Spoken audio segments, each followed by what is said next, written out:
Our company is Skan. We make barrier isolators. Our company also is Aseptic Technologies. So Aseptic Technologies is a member of the Skan family. And Aseptic Technologies makes aseptic fillers, and we make our iconic closed vial.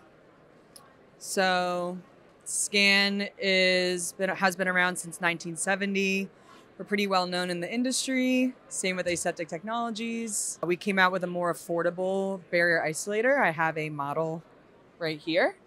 You can reach out to me, Zoe Reilly, on LinkedIn with Skan if you want to know more about it. It's can be a 2-glove or a 4-glove, and it gives you a sterile environment to do any of your manufacturing steps. So that can include final fill or anything that is an exposed environment. Even in sterility testing, it saves you clean room space, which is lower cost operationally.